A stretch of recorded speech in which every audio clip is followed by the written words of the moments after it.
This meeting is being live streamed and recorded. Viewing information can be found on the district website.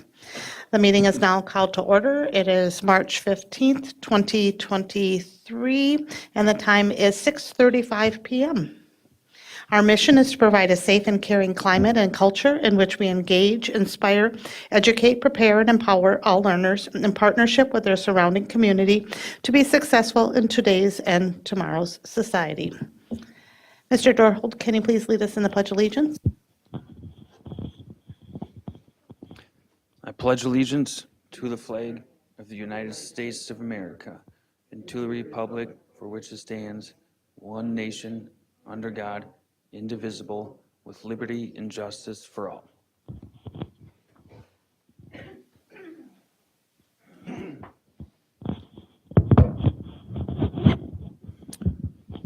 Thank you, and then can you please call roll? And the following board members are present at the District Administration Office. Scott Andresen. Here. Natalie Copeland. Here. Al Dahlgren. Here. Zach Dorholtz here. Shannon Haas. Here. Monica Sugar-Swartz. Here. And following board members are not present, which is Heather Weems.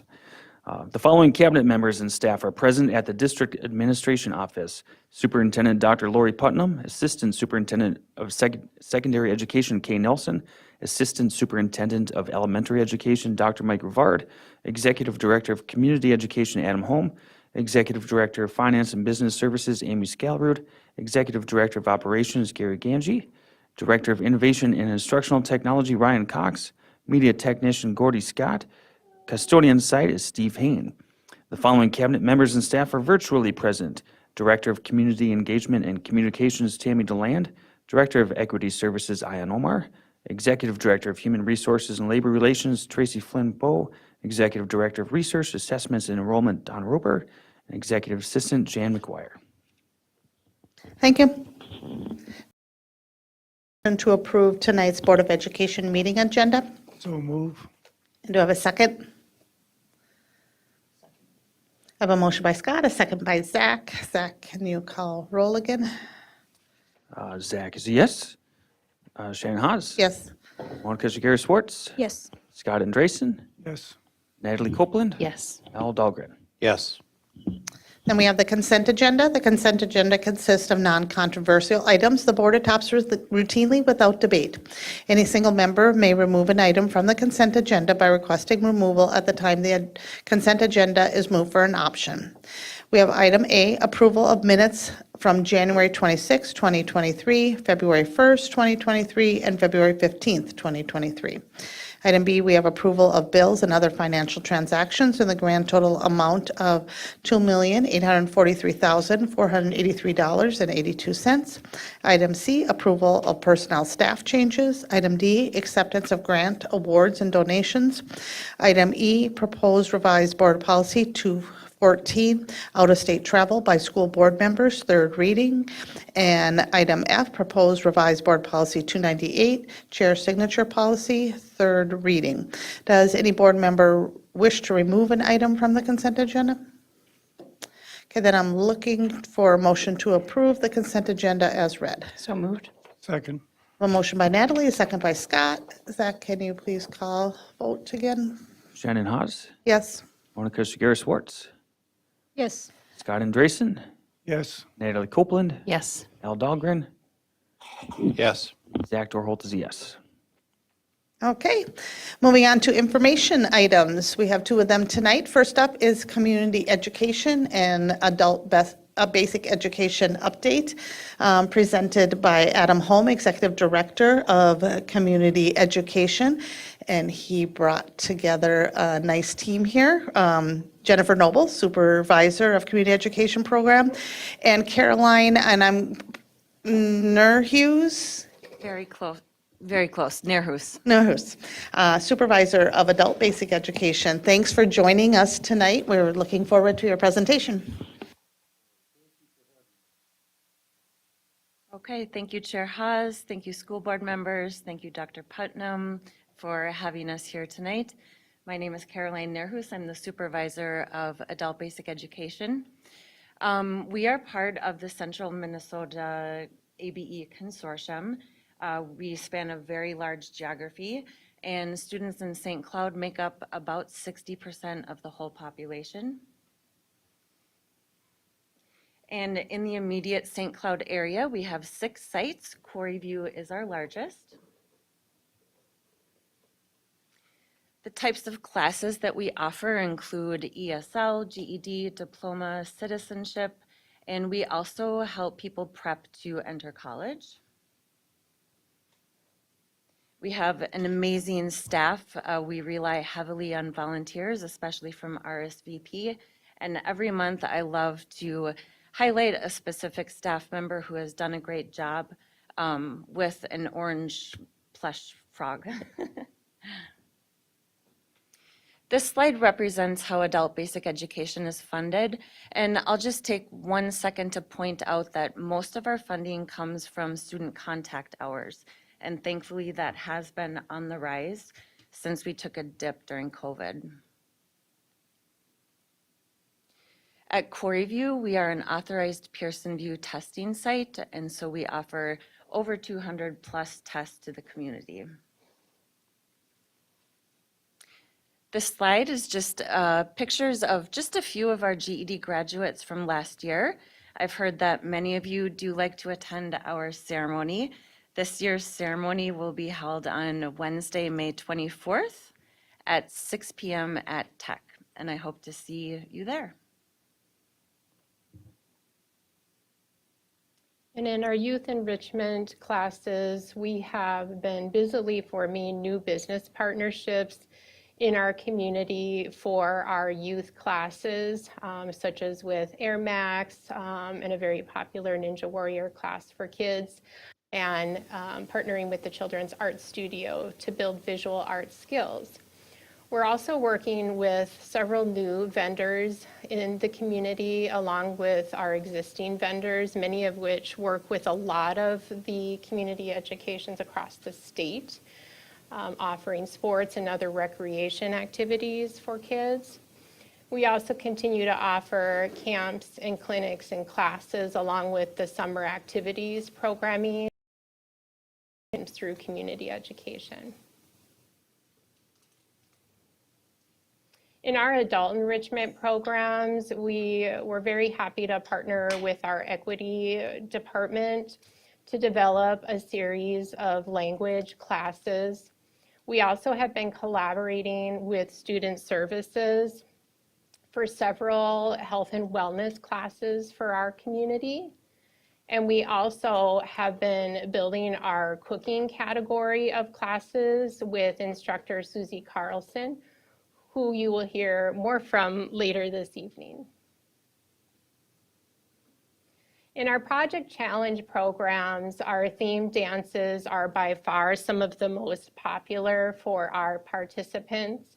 It gives them time to socialize and brings them together with friends and fun.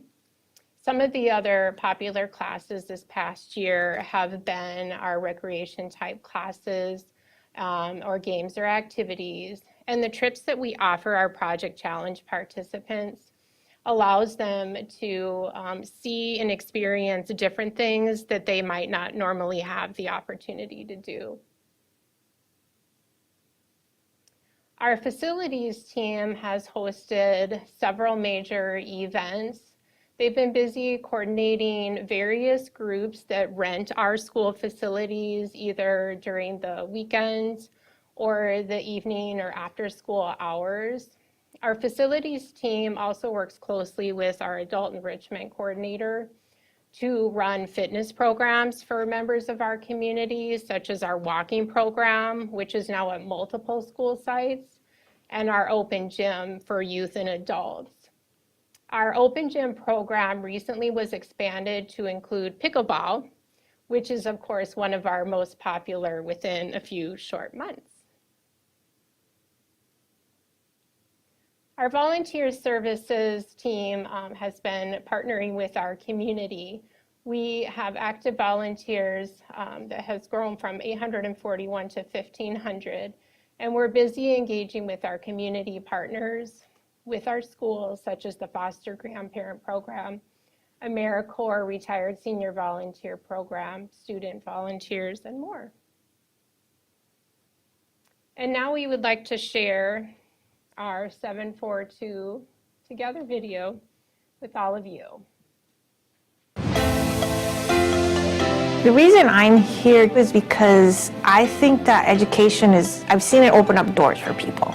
And I've seen students that they didn't have an adult diploma. And so there were a lot of jobs that they couldn't apply to. And now, because they had that GED, they had that credential, they could get a job that they had otherwise not been able to apply to. And I've seen students here who say, I want to come here to study adult basic ed because I want to learn enough English so that I can talk to the teachers of my kids, or I want to be able to talk to the healthcare professionals. I want to get my GED or my ADP, adult diploma, because I want to go to the technical or community college. So that's what this program offers, that link between what they've done before and what they want to do in the future. Our students here, I feel like we're a little family. Our students get to know each other. If we see that we have two students that are working on similar math problems, we will try to get them to sit together, talk about the math together. So that's one way that we get in engagement with our students. Our students are our best way to get the message out to the community that say, hey, I go to Corey View and it's a really good program here, and bring in other students with them. In a given classroom, we could have 5 or 6 different languages represented. We will have people from Somalia, East Africa, West Africa, Hispanic people from Vietnam, China, South Korea. That's one of the things I like about adult basic ed, is that it brings people from all these different cultures and it brings them together. It's not them and them, it's just us. So that's why I think adult basic education is important for our community. Before COVID started, we had 3,500 volunteers. And then once COVID hit, we are standing at about 2,200 right now. We have a lot of different partnerships with different groups that we inherit, and we engage with them to get them to help with the kids. And it benefits the District 742 in terms of savings of unemployment with other district employees. Volunteers that we have in the school, it benefits a lot with the students. We have parents volunteering with the kids' classrooms. It also brings a lot of closeness and the parents and the volunteers together. Students really feel comfortable with Grandma Kimberly at Discovery helping out with the kids. It makes it more fun for them. There's also a lot of different volunteers which have special skills. We try to accommodate and try to make them fit. Some of them like to do woodworking, so I've got a grandpa from Catholic Charities who does woodworking at North Junior High and Apollo. You know, he helps out in that environment.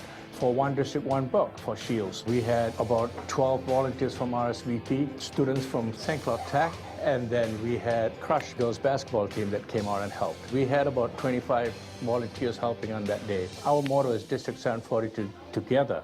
So to make that to happen, we really need to come down and engage with the partners that we have and make them feel that their skill set is being used the way it should. That's what it's all about. 742 together. 742 together.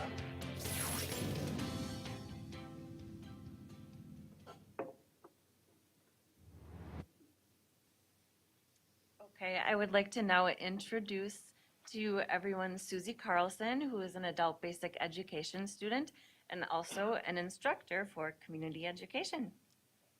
Hello, my name is Susie Carlson, and thank you for allowing me to speak over here today. Thanks a lot. First of all, I want to say that I am so grateful for ESL's class, and I am happy that I am one of the ESL students. Because before, I've been here actually 41 years in the United States. But before, I was so busy raising my child and supporting my husband. And so I don't have no opportunity to do anything. I'm so busy with my families, focus on my family. And my husband is the active duty of Army, so he's gone most the half of a year out of the United States go to the overseas. So my job is making sure taking care of my child and taking care of my household. So, I don't have no opportunity whatsoever at that time. Then now I'm older, then my kids grown, all gone, and I'm grandma now.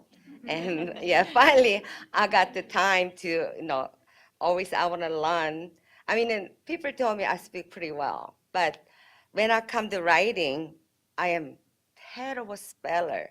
So I like to go to school. I want to learn how to spell right and writing right. So yeah, I love going to code review.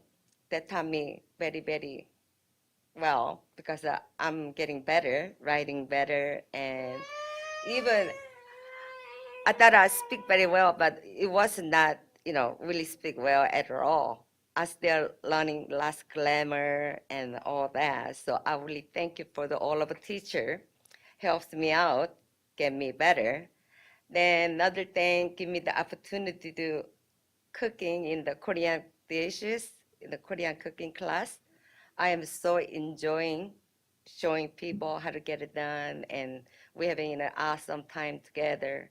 So I really, really appreciate that. Give me, the opportunity to do what I can do. So bottom of my heart, thank you so much for everything. Give me the opportunity. Thank you. Thank you, Susie, for sharing your story and for being our student and our instructor. Okay, next I would like to introduce Paula Cardenas, who is another adult basic education student, but she also is employed at Discovery as an instructional paraprofessional. Gracias, Chair House, um, and Chair Pugnan. I'm sorry. Um, my name is Paola Cardenas. I'm from Venezuela. I'm 40 years old. I have a degree in technical business administration and a master's in management science. I think people are the best resource. The political situation in my country was the reason I made the decision to come here. My children and I were in danger. It was difficult, but our only option was to cross the border because in Venezuela there is not an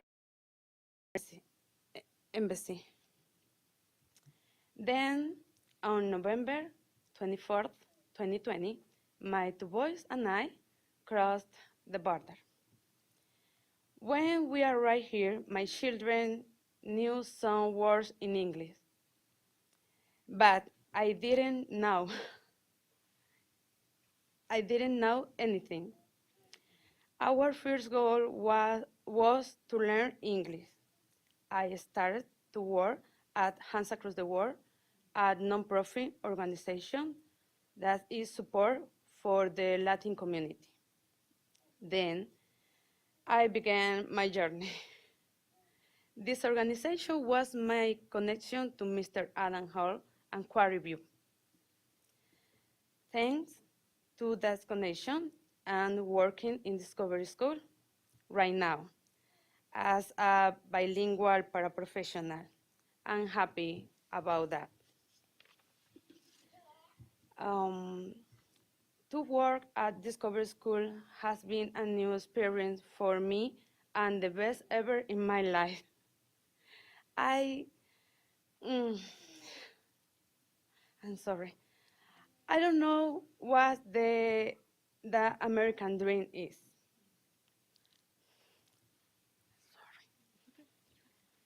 But my dream is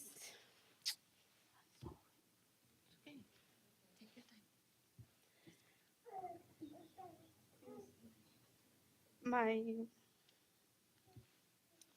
my dream is to build a legacy and change the world.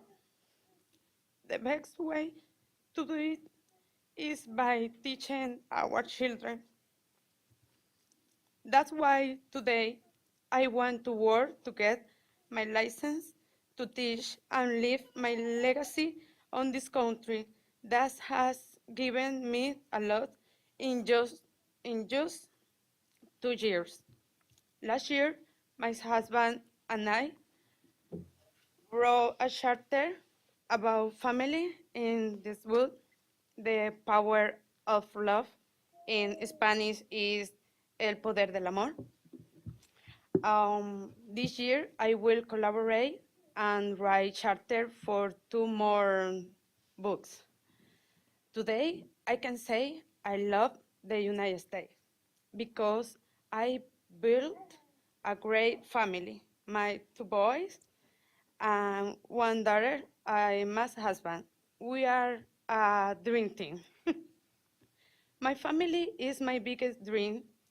I think that family is a base of the society. When we teach unshakable values to our children, we help to build a better society. society. society. My next goal is to have my license to teach because I want to help the community.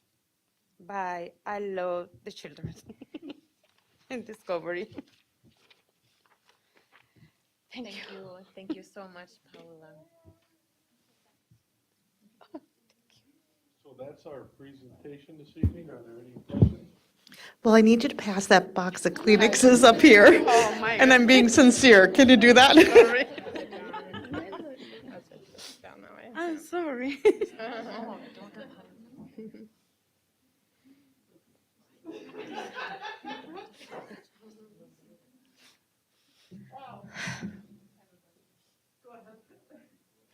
I just want to know what Korean dishes you're cooking, because I need to figure out how to come to your class. Okay, so for last year, I did last cooking class. Every month I teach two dishes at a time. So I teach like bulgogi, egg roll, chicken fried rice, spring roll. I mean, yeah, lots different kind. So, I mean, I'm not a chef or anything, but I love eating and I love cooking. Yeah, I mean, then I bring it to school. First of all, how it started was I live by myself. My husband, he passed away, he's deceased, so I live by myself. Then I usually cook for, my family. Now that I live alone, so I make a lot of extra food. My hand's so big, so I bring it to school. I feed up my teachers, secretary, anybody. Yeah. Then all of a sudden, I got suggestions, teaching in a home ec. I said, I'm sorry, I'm not that good, I don't know, I can't do it. But he goes, yeah, I think your food tastes really good. So I said, okay, I'll try. Then I got so succeeded. Every person come to my class, we have such enjoy time. Even I just teach Monday, we just make the kimbap. Then all of my people was there and we have such great time. And I was surprised because I thought American people, they don't like seaweed. But they do love seaweed and they even like the yellow radish because normally they say they are smell. But they sit down there, they are chewing and they are eating. Everybody was enjoying. They are taking time, they're rolling up everything. Yeah, we had such good time. Then I noticed that every time I have a class, people never go home till they help me make sure clean spotless in the kitchen. Then they go home. So I said, thank you so much. I'm gonna love you guys all, Yeah. That's called the Minnesota goodbye. You don't Yeah. really leave ever. Yeah, I mean, I appreciate it. People come into my class, they never leave till everything be spotless, clean done. Well, Yeah, so I do really, really appreciate it over the bottom of my heart. thank you for sharing your heart. It's very beautiful. Thank you. And Paola, woo, man, crying. I'm just proud of you. And you're really a big inspiration for me, so thank you.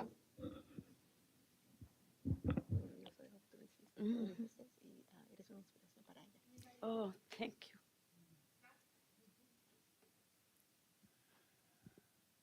I was surprised how much you actually do.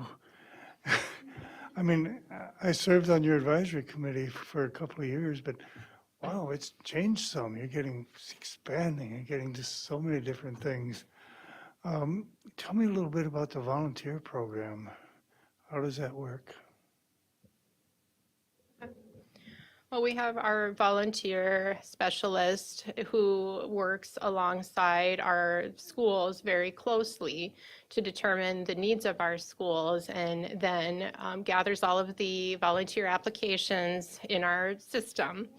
And then is able to match up those volunteers with the schools, and works closely with the principals and our APs to determine their needs and match the volunteers accordingly, whether that be in the classroom, whether that be out on field trips or other experiences to support our students.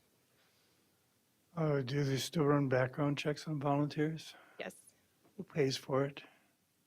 So those are, you want to address financials? They're covered. Yeah, currently we cover, every cost, because of the importance of getting our community into our schools and our parents with their children reading and doing math. So it's currently all covered under the community ed portion of where we can give back. It's excellent, because it wasn't always that way. Nope, I think it was, the visions of the superintendent and continued by Dr. Putnam is that we want our community in, but we also want to make sure our schools are absolutely safe. Financing, you indicated that most of the money comes directly from the students? Student contact, you called it, or? Student contact hours, we have a specialist. It may be her first year with St. Cloud, but we kind of got lucky that Cambridge let her go a year to be with her family. But when she came back, she came to run it all. So she's very gifted with the money, but she can explain the contact hours, but it is our biggest funding. What that actually, oops, apologies. What that actually means is that we have a dollar amount from the state essentially funded to us based on how many hours a student is in our class or in the presence of a tutor or a volunteer. So it's not the students paying us directly. Our services are completely for free. It's what we are reimbursed through the state, our entitlement. Okay, from what I remember, there's a difference in how the district is funded and how community ed is funded. Can you explain that a little bit? Yeah, so Scott. Sure if I there's- exactly No, he wants to understand about the 4 categories. So here's how we're currently paid. So per every a student an hour that a student puts in, we get roughly $7.8 or $8.1. And then we also get money for population, limited English. And adults without a diploma, over 21 with no diploma. So maybe what you're asking is, community education funding is separate. Well, I should say adult basic education funding is completely separate from K-12 funding. And all the money for ABE has to be spent on ABE. So all the money we get, which is not a lot, we have to, but it stays within our program. From what I remember, when I was working with your group, funding was mostly based on population, whereas funding for the district in general is more based on number, student count, your enrollment. Has that changed some? Well, just our biggest money generator for the program is the amount of hours our students put in. So we track every hour. We have a special program called SID, the Student Information Database, tracks all their hours, and then at the end of the year, we'll run a report, and we're always funded by the year previous. Okay.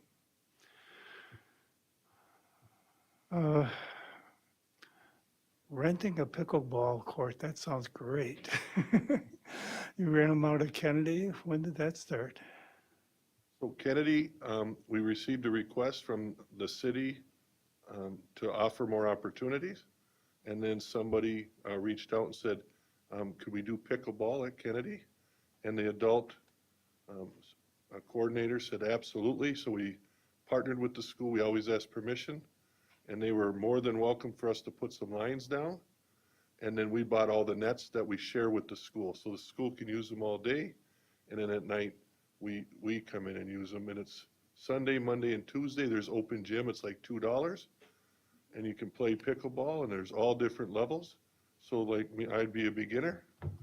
And it's just taken off. They had 20 people, I believe, on Sunday, and there's anywhere from 15 to 20 some at open gym out in Kennedy on those 3 nights. Thank you. GED and is it AD, adult diploma? Is that the, That's correct, yeah. when did adult diploma, when did they start doing that? I've always heard of GED. Oh, sure. I don't have the exact year off the top of my head. I want to say they created the standard adult diploma maybe about 8 or 9 years ago. So it's just an alternate way to get your high school credential in the state of Minnesota. GED is comprised of 4 tests, and the adult diploma is more competency-based. So you can actually mix and match GED tests with completing the equivalent of high school credits. Interesting. And that is for adults who are over 21. The legal age for the GED in Minnesota is 19 and older, but you can get an age waiver if you are 17 or 18. Okay, thank you. I think that covers my questions. But you're doing great. I was very impressed. Thank you. Monica? Thank you very much for your presentation and for being here. I have a question about didn't you have, so the parent education for the ECFE, is that part of adult basic education or is part of the early childhood education? Are you referring to the family literacy program? Yes. Yes, so there is a relationship with adult basic education and early childhood. It's my understanding, and I'm still fairly newish, we do have a few parents who are part of the program, but there is a wait list for more parents to get in. So I just noticed that it wasn't included in the numbers or anything. So it's not that part of adult basic education? No, we don't count those numbers yet because they register through ECFE. Okay. Okay, I wanted to clarify that. Then, I just want to say thank you for your presentation.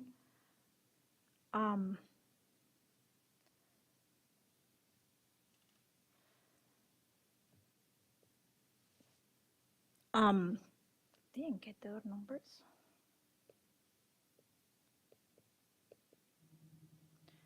No, I'm missing it. I'm also very excited about the Korean, the cooking classes, gotta say that. Gotta say that.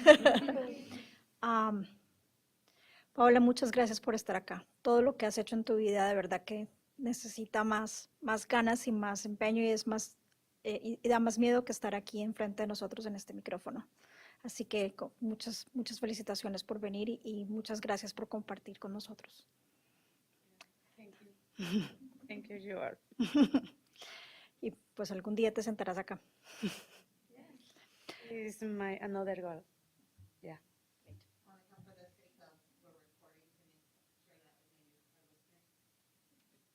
We can get subtitles. What's that? Can get subtitles later. I just said thank you. Anybody else? Yeah, I forgot to add. Actually, I was just saying, and I'll write it, and I forgot I missed something. Because, I am so excited to go to school every day.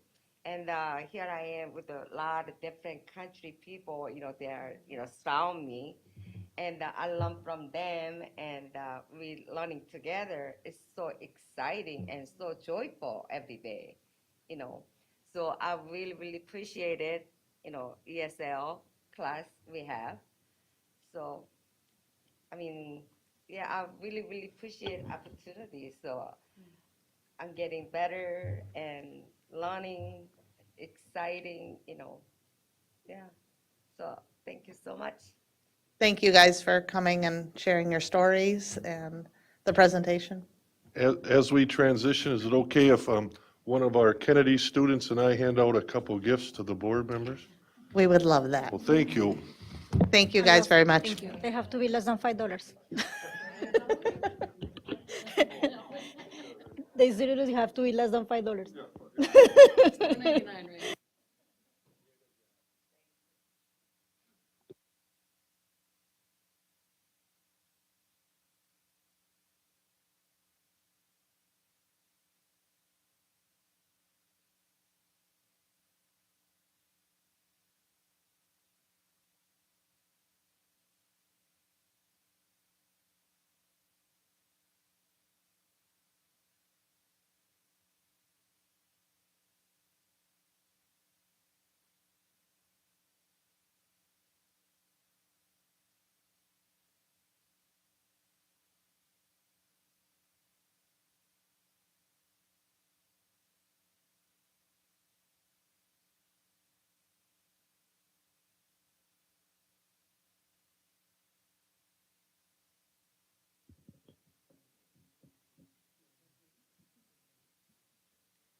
Next, we're welcoming Principal Jason Harris with his Tech High School presentation.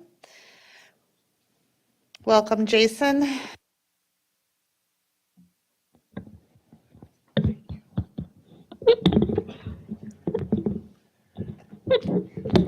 Good evening, Board Chair Haas, School Board members, Superintendent Putnam, District Administration. That's a hard act to follow right there, right? So just thanks for having me. It'll be a great time to just talk about what's going on at Tech High School. I think the last time I saw this group to talk about Tech High School, we were just coming, I think, right going into 2021, and we were still reeling with the pandemic. So it'll be good to share what's been happening since the last time I saw you to talk about what's happening at Tech High School.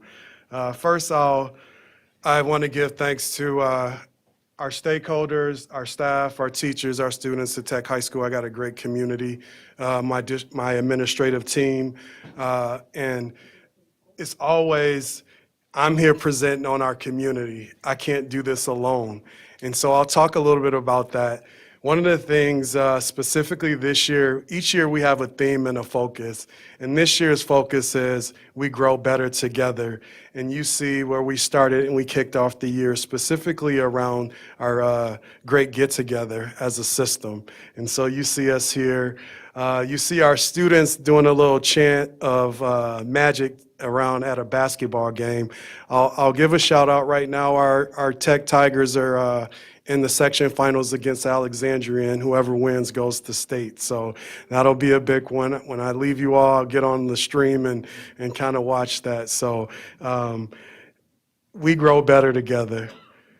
Our strategic plan, Tech High School focuses right from the strategic plan on the focus goal of caring, engaged climate and culture to increase academic outcomes for all students. And you see the circled strategic objectives. These are the focus areas for us at Tech High School. Strategic objective 1, positive climate and culture. Strategic objective 2, instruction that produces positive outcomes. And then strategic objective 4, career and post-secondary options. And family and community engagement goes into 1 for us. We know that our stakeholder communities with our family is a key component.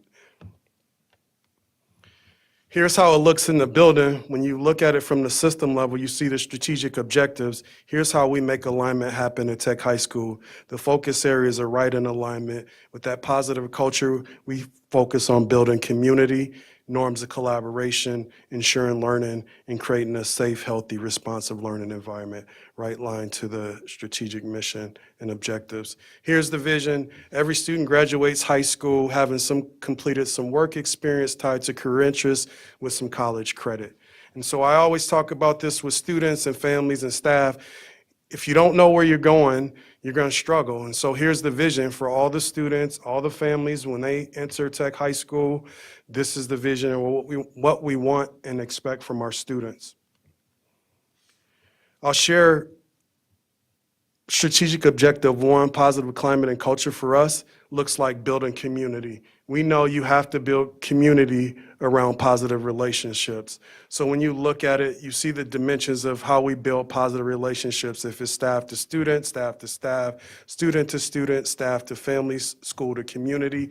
You see some pictures here just of a lot of great things happening. I'll start with the right corner at Lake George. We table. We go out to the community. We get in the community. We call it tabling. Either all our administrative teams or one of us try to get to a community event and table to talk about our district or one of our schools, and specifically Tech High School. It was a good experience this summer. I had so many alumni come that have 40-year alum come to that were alum with Tech and just say, hey, I was a former alum.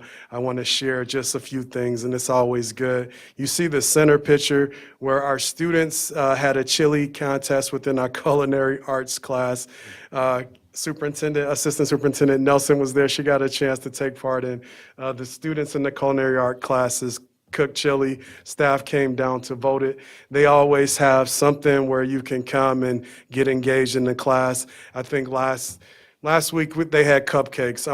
They always come find me and say, hey, you can come judge cupcakes. It's always some great things. I heard you, Natalie and Monica, talk about food. You hear your open door. You're welcome to come. I'll talk to our teacher. They're always doing some great things within the culinary arts. And then the furthest left picture, one of the things that we really wanted to focus in on is a 6-12 model. So our high school students go to South Junior High, Lincoln, the Southside Elementary School, so you can start to create that experience to say, hey, I want to be a Tech Tiger one day, and I can touch the students there. They were in the roles of elementary, and so we continuously want to do that. You see the left corner where we really focus in on family engagement. This year, we've really been doing some things with the Southside events, 6-12. So South and Tech have really communicated and collaborated on some family events. You see a left corner, and then the Student Summit. You see the students. The students' voice are important in our community. They have to be engaged stakeholders, and we know that. This is how you create a positive community, by building positive relationships. It doesn't stop there. It also starts specifically, what's the expectations and responsibilities of our school? And so pride, respect, responsibility are the 3 pillars within our school for staff, students, and families. So when you're in the environment, here's what you need to know. What does pride look like? What does respect look like? What does responsibility look like? And it just doesn't stop at Tech High School. These pillars are helping our students to get ready for the world. You can talk about pride in the career world. You can talk about pride in post-secondary.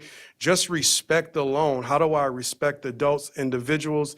We know these are key components to help our students grow and become adult learners. And then responsibility. How do I take responsibility for my education specifically? And we talk about it a lot. I just did a live stream to talk to the students around pride, respect, responsibility. We're wrapping up the we just started the 3rd trimester, and can you believe 1 trimester left of the school year? And so really talking to the students is being engaged in our community.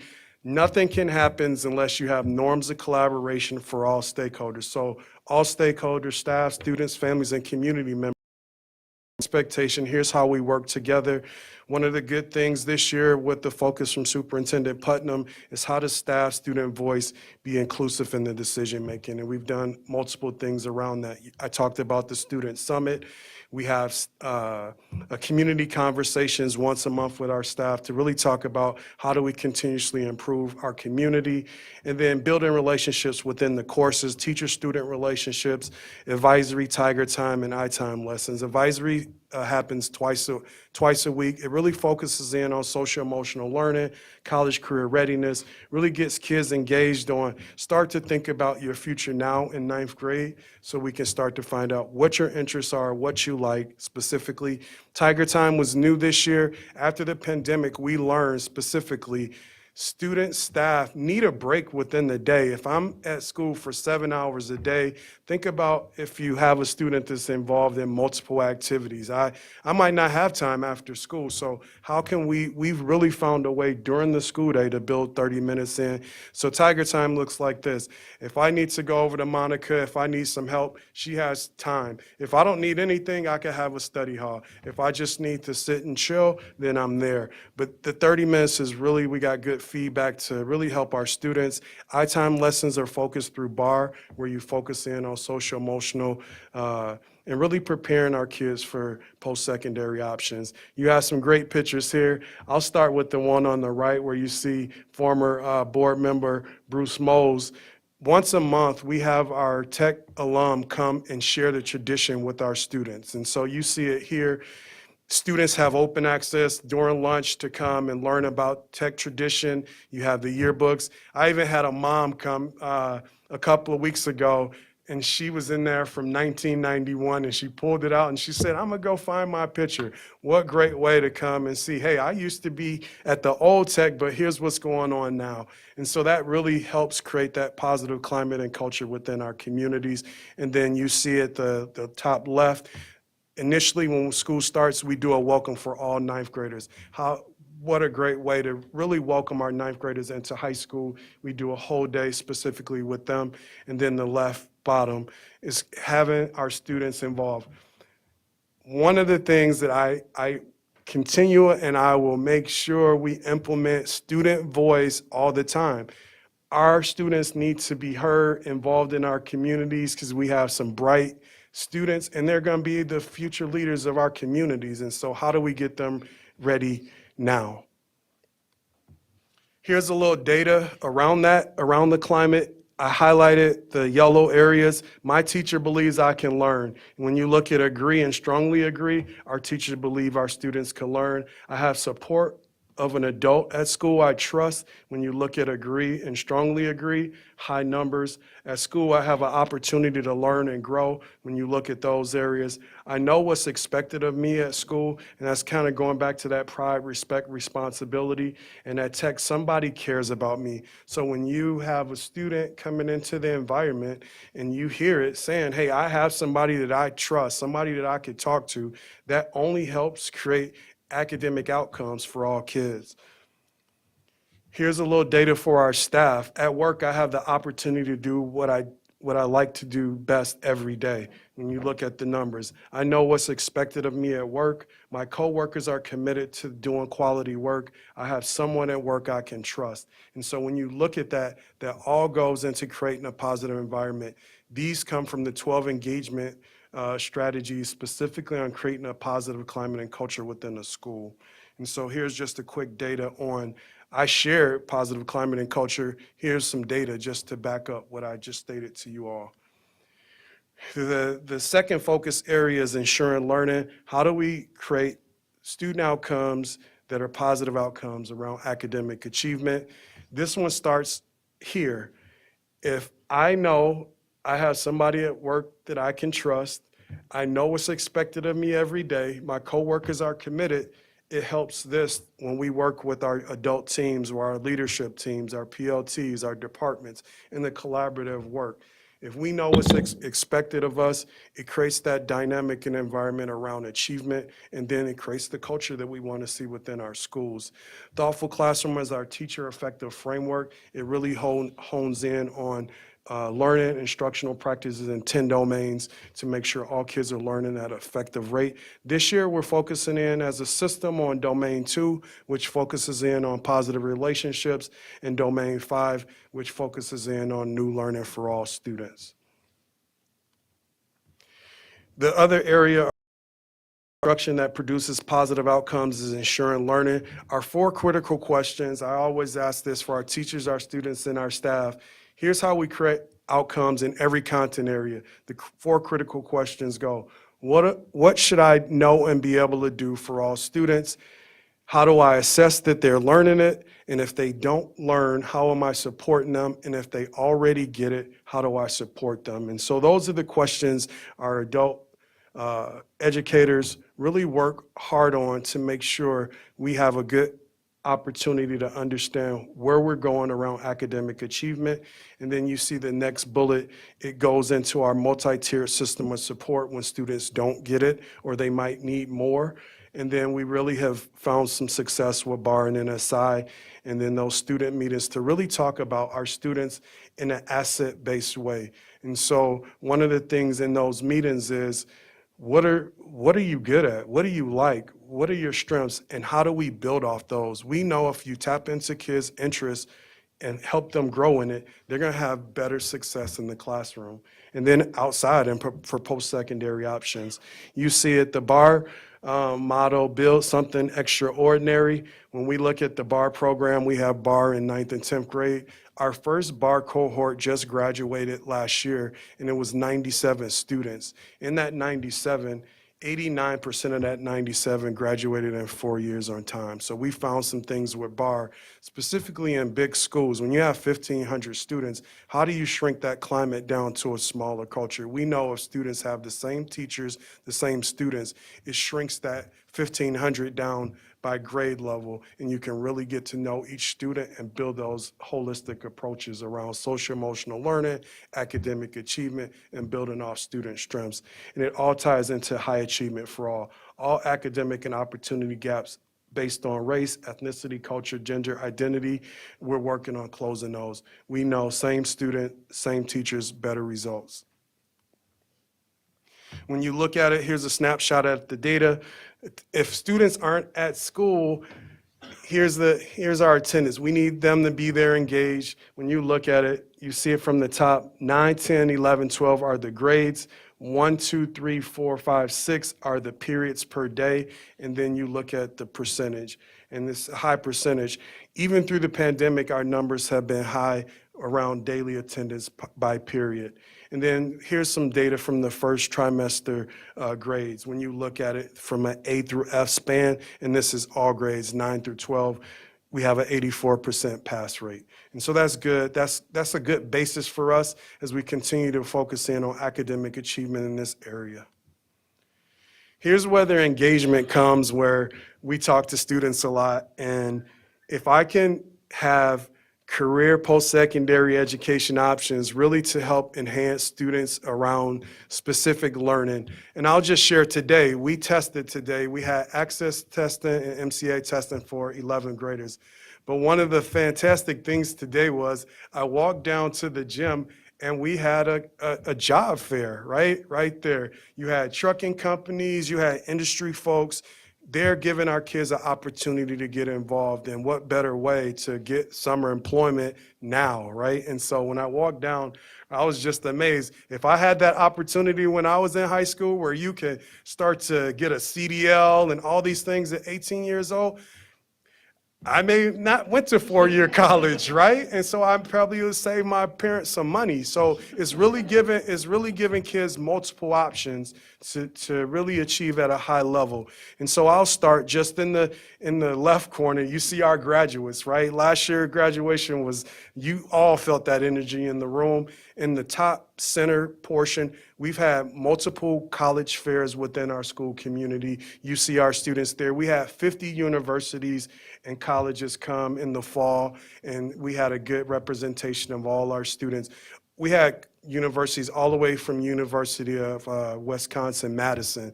And so giving our kids those opportunities around exposure and post-secondary options is what we need. When you look at the bottom center, that's our first year class, our law enforcement class. You have Assistant Chief Brett Mishak, a former Tech alum, talking to the kids in that class, right? How, again, if I had an opportunity to, in a less stressful environment, to talk to a police officer, to ask questions, to learn about law enforcement, what better way from a Tech alum and an African-American male that rolls through the ranks for our students to see that. After that, I talked to him, and he was so impressed at the questions that those students asked. We know if you can share a story and our students can ask you questions, hey, they might go into that area around those career options. And so the top one, and this was just great. There's the Tiger Build, I think Tiger Build 6, right? And so that house started at Tech High School. And I saw it when it was winter, and I'm like, this is gonna be a house? And over time, I saw it grow. Here it is, right smack in the community, and we had a celebration in October. How meaningful was that? Students that could go drive in the neighborhood and say, I was a part of this house for Habitat for Humanity. One of the things that I suggested with Habitat for Humanity in our collaboration is the students need to be at the celebration to see how happy those families are, right? And it just took me, I was like, wow, I saw it from the infancy stage to now a family lives in this house. Anytime I come to St. Cloud, the students that help, they could go and drive and tell their kids, like, I helped build this house. Not only then, if I have my own house, I learned some skills to help build. What better way to do that in high school? Our kids have such a great opportunity to learn and grow in post-secondary options. And then you see the last specific picture where the bilingual SEAL test. You see our students speak multiple language, from Arabic to Mandarin to Somali, Spanish. And so what better way specifically to get college credit and then around the bilingual SEAL around multiple languages? This is such a great opportunity for our students. Another piece around that, those real life experiences, I talked about the college fair. If you see the student to the right, he's in the medical class. What better way to take temperature, and everybody can see you. The visibility, and I think I shared this with you all before, is seeing other students that have a hospital bed to work on specific things in the medical field. What great way to do it. When you see the third picture from the left, these are employers coming in to talk to our students that are in our work experience class. And so they're talking to our students. Here's some opportunities. What better way to get employment? And then you see our students within our science classes. I feel just a great joy of the opportunities that our students had. The college fair, the epic event this year, Gear Up, Get Ready really does a good job through higher ed to help us really help our students understand, here's some post-secondary options. And again, all kids aren't going to four-year college, but we want to make sure they have all the options and to be able to see what's out there for me. And so within that post-secondary options, you see it. I can get a CNA certificate in high school. What better way? I talk to our students specifically within the healthcare field. Some of them do home healthcare aid and some of those things.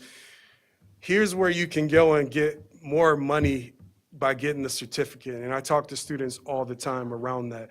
I talked about the law enforcement. We had our our employer advisory committee a couple of weeks ago, and one of the things we'll host our healthcare course. Our students have mentors in the field. I can be in the course and go be mentored by a doctor. What better way to do that? We have at CentraCare coming up. I think it's an open house for a surgery, right? Our kids have real life experiences. And so the mentorships, the talking to the adults in the profession only sparks interest for our kids of what they want to do in their future careers. Here's how we've been tracking it. In 2025, if we really want to make sure kids have college credit and have some work experience, here's how we're tracking it through Zello. And you look at the farthest left, you can see how many students attended the college fair, how many students filled out FAFSA, how many students specifically had career and college visitors around engagement. So our career and college pathways person sets up individual meetings.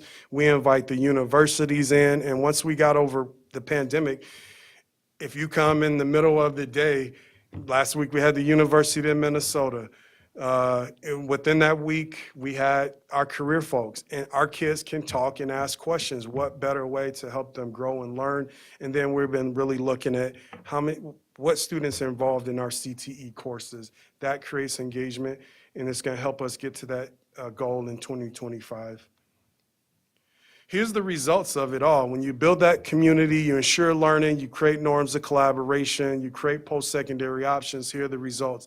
I just sat in a room yesterday. We had 4 national merit. The parents were ecstatic in there. They should be, right? I asked the question, how many students qualify for this? They said, I don't know, 16,000, but then they drill it all the way down, and 4 came right from Tech High School. So that's a great thing. When you look at the left corner, you see the Minnesota High School League Academic Arts and Athletic Award recipients. Right here, our soccer team went to state. You see the bottom specific corner where you see the Crush Tech. These are our students at the middle school at their Youth Frontiers event. And so what better way for our high school students to work with our middle school students? You saw the governor come, and here's what the governor said. It's in the midday, right? It's in lunch. Lunch can be crazy. You got 500 kids in one area. He comes in the middle of the day. We walk around. We didn't hold anything. He said, wow. And he's an educator, right? I feel great in this community, right? And so you see the kids walking up. They want to take pictures and all of it. And these are just ways, that we continually build community, and here are the results. The Tech Morning Show just was up for SB Awards around what they do with the Tech Morning Show. They got 8 last year. They're in qualifications right now for 8 more, right? And so you see the Tech tennis girls, you see our teacher award winners, and then you see the National Honor Society students. And these are the results. When you put these things together, building community, ensuring norms of collaboration, and giving kids post-secondary options, here are the results. I'll share a quick video. It was from the theme, We Have a Tech Morning Show. We let the kids kind of create what they wanted it to look like, and so I'll share this with you. It was, can I get it in a bigger format? Let me see if I can get it in a bigger format. All right, I'll play it and you can see it. It's just a joy for our students helped with this. They kind of led this. Good evening, Tech Tigers. Good evening, Tech Tigers. Good evening, Tech Tigers. I am the Daniel. Today we've got something really special for you. We're going to be talking about empowerment at Tech. But it's not just going to be me talking to you about it. We're going to be interviewing staff and students to find out what everyone thinks it means to be empowered at Tech High School. So I'm here with Miss House, and I'm wondering, Miss House, as an educator at Tech, what does the word empower mean to you? There's a lot of ways that I empower my students, but I think 2 of the biggest things, trying to create that positive working relationship with them where they feel comfortable to come in, find a plan, or find a way to enjoy biology, but also just, how to be a student. The other part I think I've really learned over the years is just how important differentiation is and how one size doesn't fit all. It's just fun to come up with different ways to teach them that isn't maybe the way I teach everybody. Watch them grow, watch them come in, and then finding a way to be creative and help them be successful. That's a really great answer. Thank you so much, Miss House. Thank you. I'm here with Obadiah Powell, and I want to know what empowered feels to you as a student at Tech High School. I mean, every time I walk into school, I feel empowered because everybody says it's good to see me. I feel love. Everybody's smiling. So I'm here with India Ratha, and I'm wondering, India, what does the word empower as a Tech student mean to you? To me, empower means making sure students have access to upper-level advanced courses or career-based courses that make sure they can really succeed in whatever path they choose after Tech High School. It means fostering a line of communication between students and staff and administration that we can find in places like the Student Voice Committee or opportunities like the Southside Student Summit. And finally, and maybe most importantly, empowerment at Tech really is celebrating the diversity of all the different students we have here and making sure everyone can form connections as equals and really feel comfortable in their own skin. What a great answer. Thank you, India. So I'm here with Tegan Gassick, and Tegan, I'm wondering, as a Tech student, what does it mean to you to be empowered? That everybody has the same opportunity to do what they believe is right for the world. That's a great answer. Thank you, Tegan. Thank you. I am here with Coach Ferguson, and today we are focusing on empower. So, what does it mean to you to empower our students in our tech learning community? To empower our students means to provide support, encouragement, and the opportunities they need to be the best versions of themselves. This is the Tech Tiger way. Tech pride, respect, and responsibility. Thank you. Hi, I'm Principal Harris Tech High School. Here are just a few ways we empower students. At Tech High School, we believe all students deserve an educational experience that empowers them by college and career pathways, a variety of opportunities and experiences, meet new people, discovering your passions, and learning from one another's stories. At Tech High School, we see our students because you exist in our lives. Tigers on 3, family on 6. 1, 2, 3. Tigers. 4, 5, 6. Family.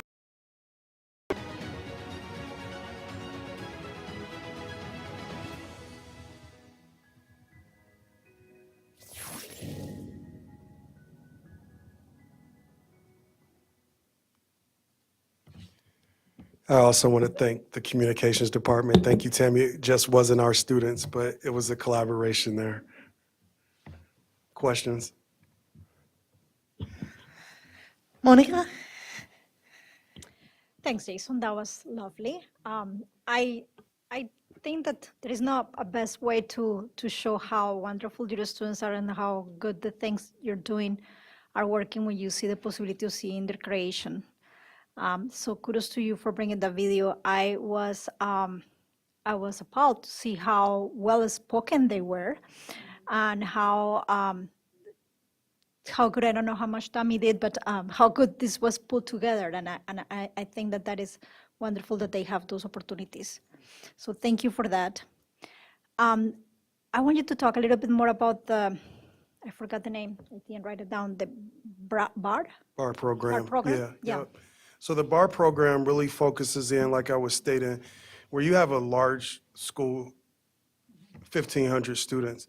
We know if students, and so let me back up a little bit. If students don't start off good in ninth grade, they're going to struggle in high school. And in 2019, when we looked at the data, almost 40% of the students had one or more Fs in ninth grade.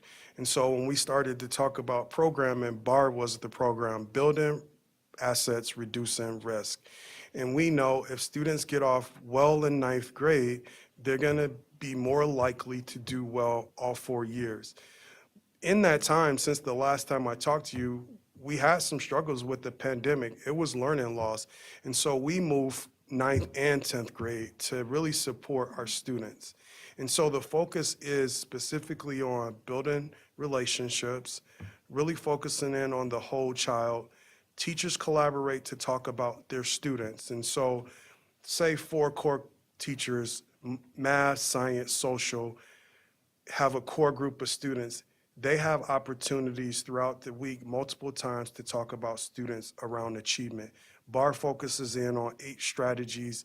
The 8 focus in first on the holistic approach of all students. And so when we put these parameters and programs in place, now we're seeing some fruition of the first group graduated last year. This group this year is on track to have higher graduation rates than the state.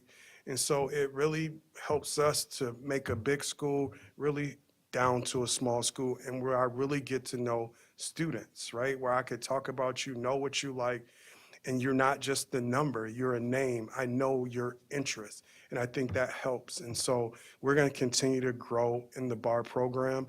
For tech, it's year 5. And right now, I was just down at the legislative session talking about BAR, because if they're going to offer more funding, how could we even move it to a couple more of our schools, right? And I think if we've seen success, then we want to utilize that. And so the BAR program, same teachers, same students, better results, and we're seeing some of it now. How do you assure continuity of programs like that? This is a hard question, sorry. You get my hard questions every time. No. Continuity in a program like that when we change principals. Yeah, I think one of the things specifically is it's not about the individual who's the leader of the school. If you have an effective leader, they're setting a system in place. Because if I walk away, you could still be able to drill down into programming. And so if, now that I'm having a new role, bar's not going away because now it's a part of a systematic approach, right? If we know students that don't get off well in ninth grade are going to struggle through the 4 years, we're going to continue that program. And so say if they said, hey, we're pulling the money, is gone, I think we've put a good building capacity within to keep the system and really focus in on academic achievement. Thank you. The other question follow-up about that is, I want a little bit more detailing. How do you group the students for the bar program? So who when you talk about groups and they know each other, Yeah, so who is right. that they know? Yeah, so right now, when you look at ninth grade, we probably have almost 400 students. And so they break it in group teams. So right now, we have 3 teams in ninth grade. And so each team probably comprises of 140 students. It's no like rhyme or reason to say, hey, we're going to put these students. We select the 140 to the 4 core group of teachers, and that goes through our master scheduling process. The other thing that I would like you to talk a little bit more about is the half an hour that you mentioned that the school has for getting to know each other and all those kind of things. How is that different than homework room or anything else before that? And how do you effectively make the half an hour to be for the purpose that you have it and not for, I mean, half an hour is really short time to really start knowing each other. Yeah, so so you do have advisory Tuesdays and Thursdays, and that's pretty set lessons around college career, social emotional learning. Monday, Wednesday, Friday are the Tiger Time days. We took this component from when we were in the pandemic when we called them the win days, right? And so we put that into the school because we heard from our teachers and our students, if I go to school for 7 hours a day, how could I get some time within the day for me? And so it's what you need as a student or a teacher. So in that time, you could get support from a teacher. If I was sick for 4 days, I could go make a test. If I needed to go talk to a teacher about how do I get more support, that's there for them. Or if I just need time because I'm in 4 activities, I need it as a study hall to catch up. And so we found some good ways to build that 30 minutes in. I know it's a short time, but it's a quick breather within the day to give kids what they need. Yeah.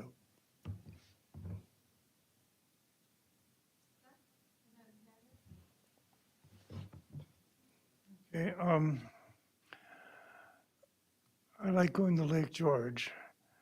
I love the free music. Yes, yes. And when I'm down there, I've noticed that the district has a table there. But you also mentioned that you have a table there also. Is it the same table? Same table, district table. Yeah, we all, in the summertime, all the administrators in the schools talk about who could table, right? And who could be at that table. So all of us are there at the district table.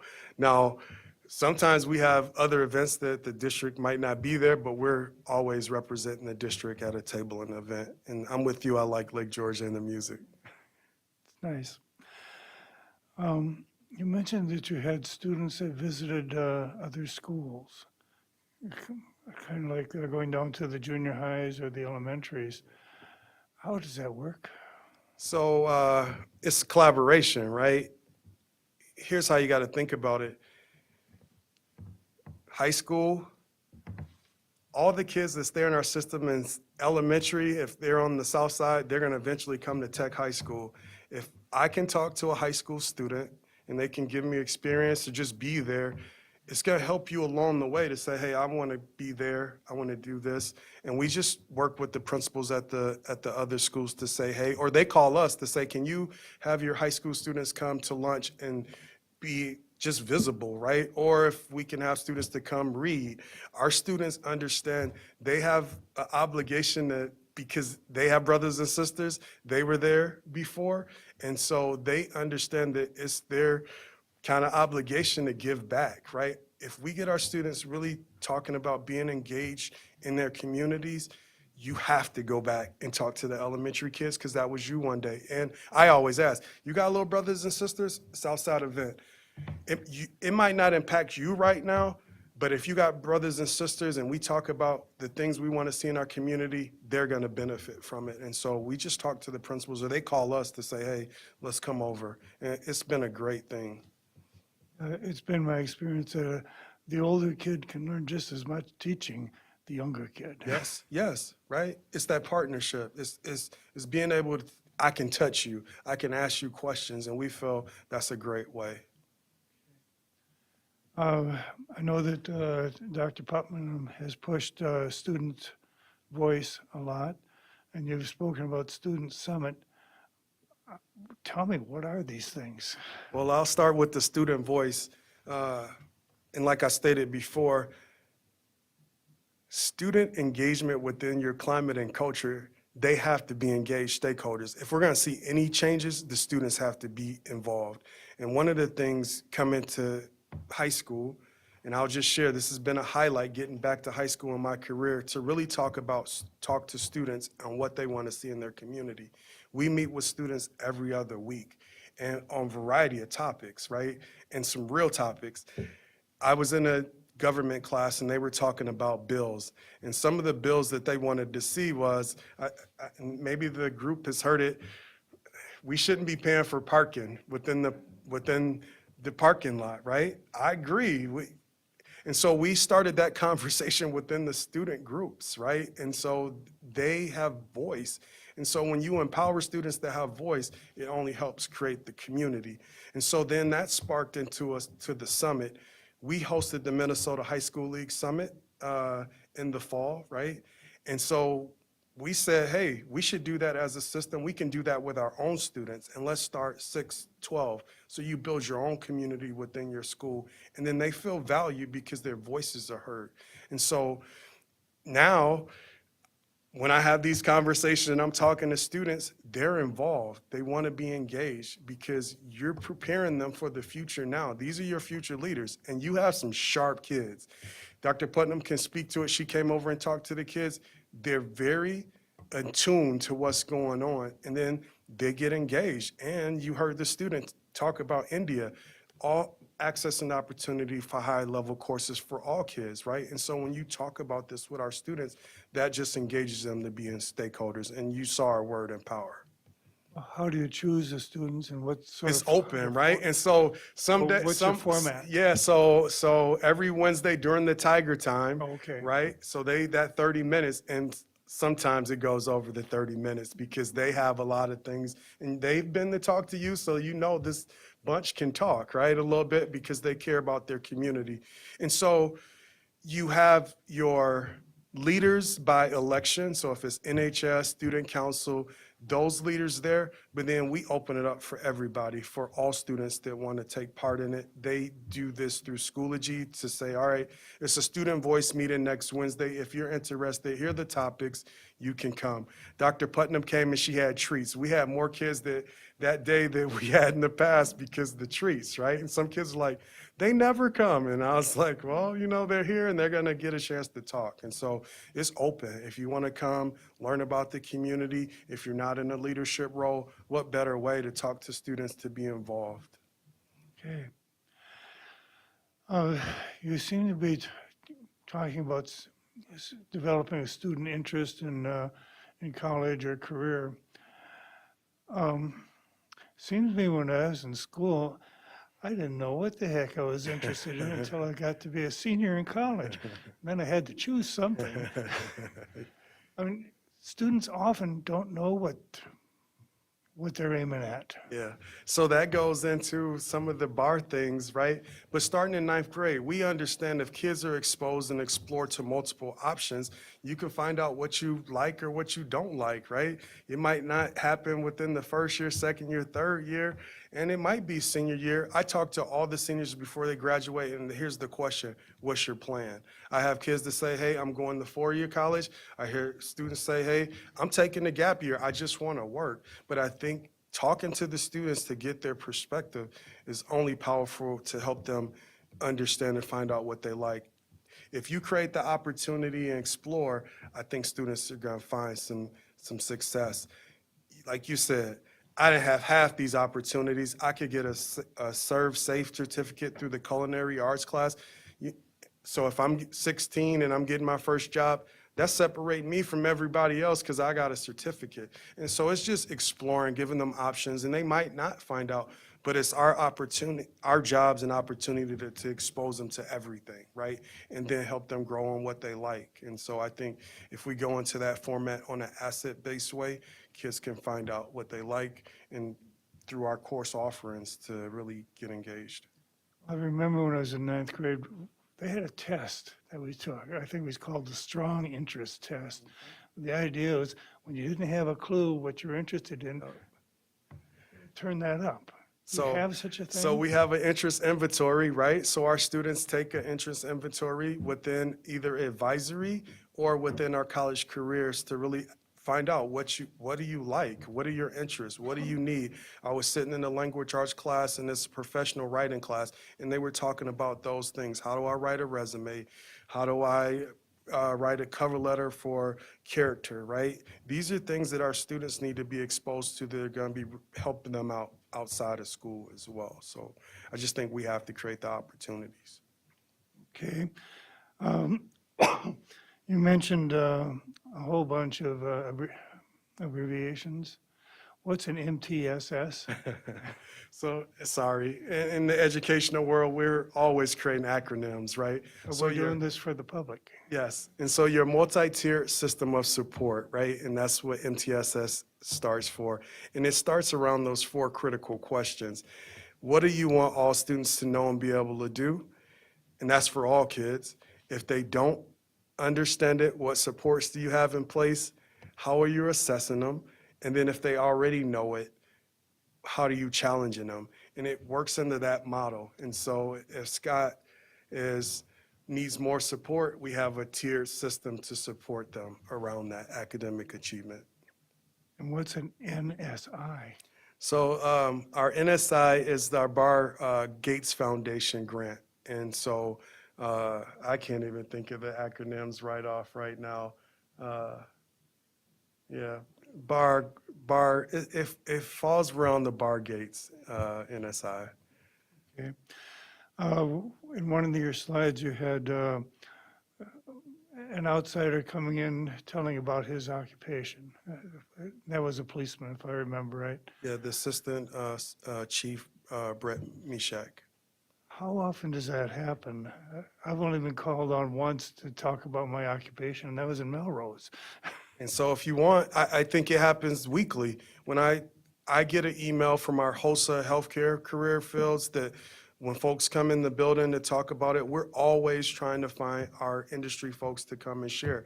That's the most impactful way for students to understand about careers. If I can come talk to you, ask you questions. And so almost weekly, somebody's in the building sharing their expertise, their career options, so kids could ask questions, and that might be an area that they want to explore.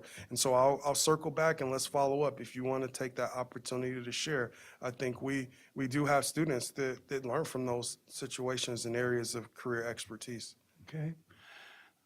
You said something about an epic event. What is an epic event? Yeah, so your epic event, we just got back from COVID. It really focuses in on all the career areas, right? So where was it at? Sartell or Sauk Rapids? It was at the Tech College just recently, and we took over 300 students to learn about careers, college opportunities, specifically where they can ask questions, learn about career fields, and this is just another good way to give our kids exposure.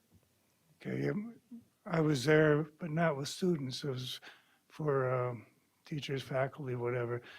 And it was a small turnout when I was there. This sounds like a big turnout when you got the students there. Yeah, we had a big, coming out of the pandemic, this was the first year back going to the EPIC event. And one of the things we wanted to do is have a good show for our students to get exposed to all the career field interests. And I think when we look at it down the line, we want to do more with our teachers to understand about the career fields. How do you tie math into a specific career field? I think those are other ways that we want to continue to help our kids learn and grow in multiple avenues. I remember when I attended the EPIC event, I asked them about classes, and every starting class is online. And my response was, our high school kids did not do well online, 80% of them. Please fix your system. I don't know if they did or not. My guess is probably not. I haven't heard anything, but I think one of the ways I go back to giving exposure and opportunity for kids to be able to ask questions, explore opportunities within multiple career fields. That's good. You did a good job. Thank you. Thank you. Yep. Thanks, Jason. I loved to see the data around, well, first of all, the one that stuck out to me was I know someone at school who cares about me, and that was like almost all students. And that's what it's all about. So I was just like, yes, what more do we need to see than that every student has at least one person who cares for them? When I looked through your data deck, it was, you have like an attendance boom this year. It's amazing. Every attendance level is over 90%. A 12% increase overall from 2017 to today. And then specifically, I was looking at free and reduced lunch, and that's almost an 18% increase from 17 to today. So can you talk a little bit about how you made that happen? I'm sure it was just you and nobody else on your team, right? And I'll go back to our school community, right? When you talk about building positive relationships, it creates the environment. When you have staff-student relationships, staff to staff, it creates that environment. You heard Obadiah Powell say, when I come to school, somebody says, hey, what's going on? How I feel loved, right? Some of your highest need kids come to school because somebody's there to say, good morning. I want to ask, how are you? That creates the environment. When you come in, we're visible, we're out. Our students know you're going to see adults. We talk about it. Who is your person, right? With 1,500 plus kids, when something goes wrong, who can you go to? And we ask that question, and kids can identify, all right, when you need support, I can go to X, Y, and Z. And I think that climate, that culture around relationships helps the attendance, right? When I know somebody cares about me, even if I'm in that survival mode, right? Those are the kids that need it most. When you come in, and when I wasn't joking, when the governor came in and said, I get a good feel, right? It's because we're out, we're visible, we're getting to know the kids, we're building relationships, you're asking questions, and I think that helps. Thanks. I can tell that your students really feel like that's theirs. That's their place. Like, and what I see in their presentation is consistency, and like things like I know what is expected of me here. It's not like I'm dysregulated and I'm going to come into a dysregulated place. Even if you're dysregulated, you know what's expected of you and that somebody cares about you. And we've talked so much about mental health for our students, especially since the pandemic, but just having someone who cares for you is a big step in the right direction. So Yeah, I think you hit it. Our students, this is great, but mental health is real. Our Yep. kids are struggling. Yep. And so how do you create that support system to say, hey, we're here for you? And I think that helps, right? Pride, respect, responsibility. Kids might not say it out loud, but they need structure and expectations. Right. And then they can follow. Don't lower the bar. Here's what I expect Right. from you. And you can use it, and I think that just helps. even teenagers want structure. Yep. Thank you, Jason. Yep, thanks.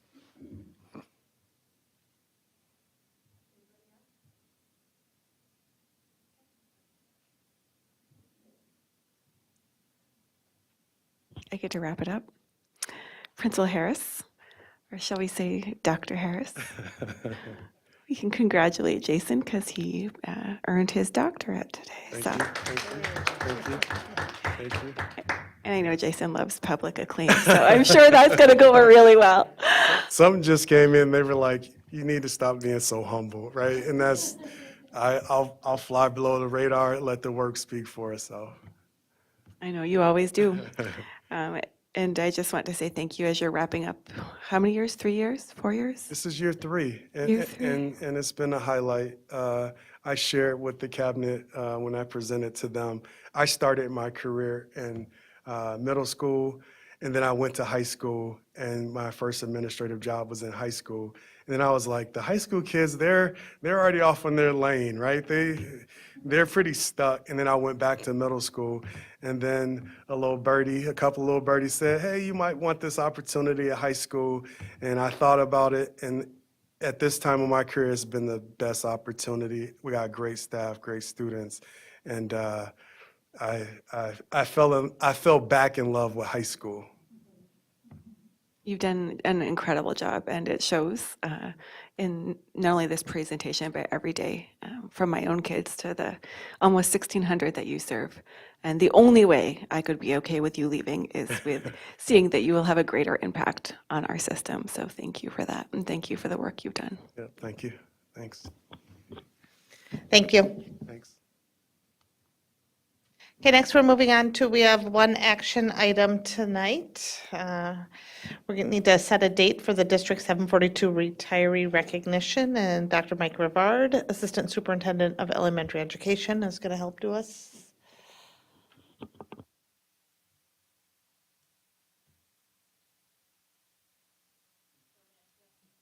Good evening, Chair Haas, Dr. Putnam, and members of the board.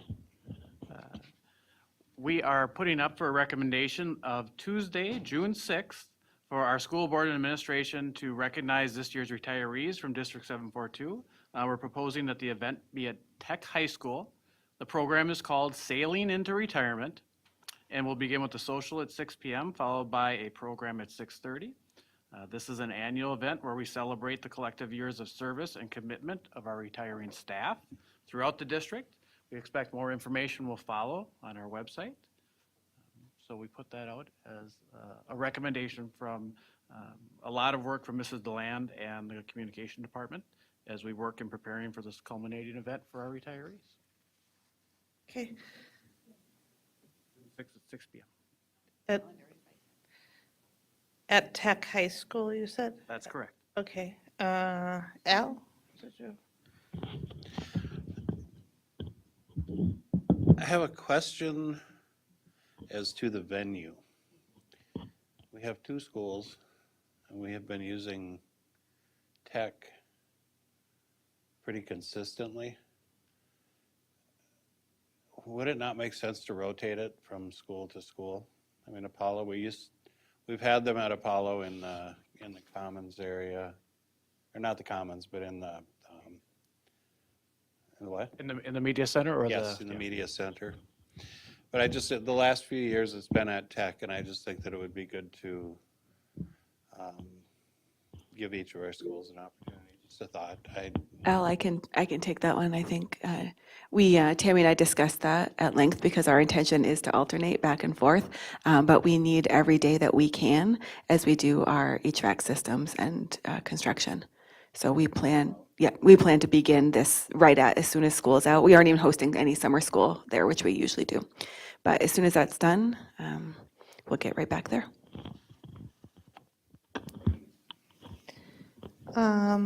Any other questions? Looking for a motion to approve the state? Second. Okay, so I have a motion and a second to approve the retirement date to Tuesday, June 6th, social at 6 p.m., program at 6:30 at Tech High School. So move. And a motion by Scott, a second by Natalie. Any further discussion? Zach, can you call vote? Scott Andresen? Yes. Natalie Copeland? Yes. Al Dahlgren? Yes. Zach Dorholtz, yes. Shannon Haas? Yes. Monica Shigera-Schwartz? All right. Thank you. Next, we have, this is as a discussion item tonight, appoint board members to award diplomas at Tech and Apollo High School. We're combining the graduations again. They're Saturday, June 3rd, back-to-back time slots. I don't have the time in front of me. I know we're getting them as close as possible to let the traffic clear out and clear back and come back in. Normally, did we, and I can't remember last year if we did this, did we Did we have two? Did we split it up? Does anybody remember how we divided up handing out diplomas? Last year? Yeah. Did we have two people and two people? I did half of Apollo, and I think Monica, did you do that? At Apollo, and Scott, you did Okay. check along with Natalie? No, I was out of town, so it must have been Or Zach. left? Oh, yeah. Dr. Green. Mhm. Okay. So it was half, yeah, it was two at each. Does everybody plan to attend?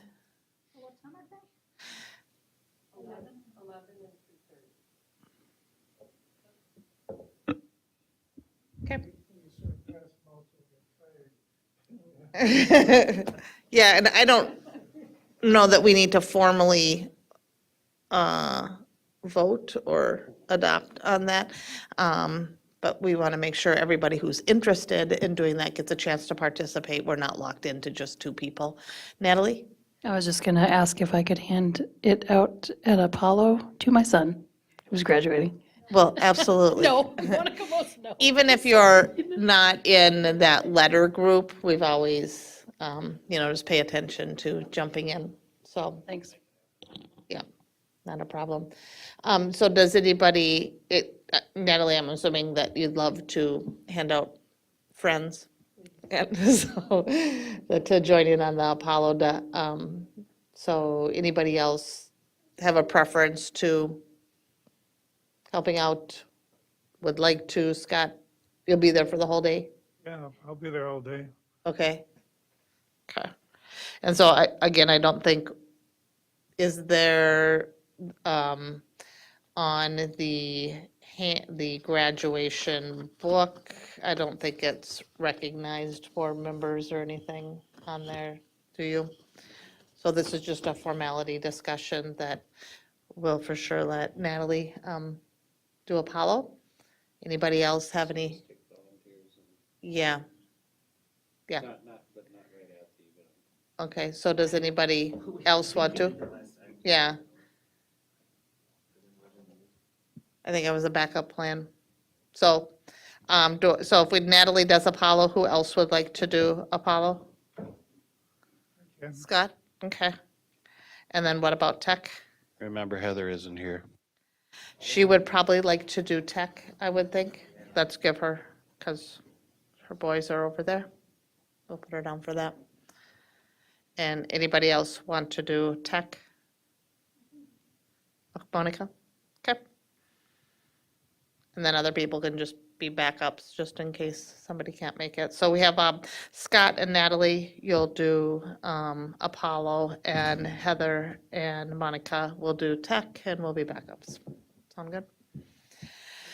All right, moving on. We have some board policies. First up, we have proposed revised board policy 212, school board member development, second reading. And Dr. Rivard, I think you're presenting all these policies again tonight? Yes, I am. So thank you, Chair Haas. Proposed school board policy for 212 is development. There are no suggested changes from our first reading, so I bring it forward again and seeing if there is any suggestions.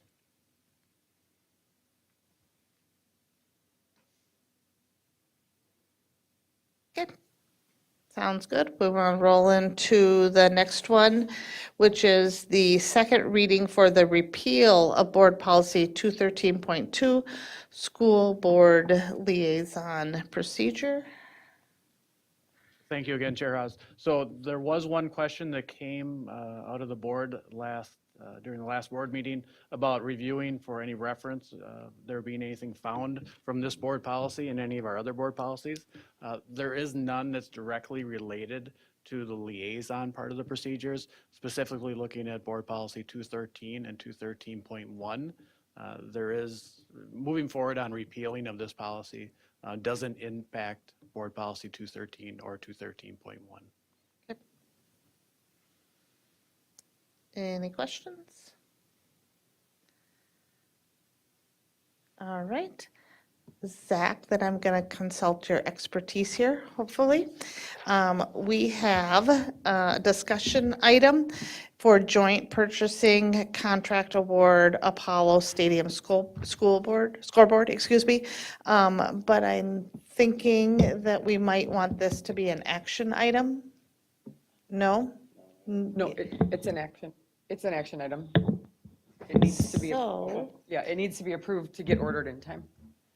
so we approved an agenda that says that it's a discussion item. How can we turn that into an action item? Madam Chair, I move to change item D to an action item.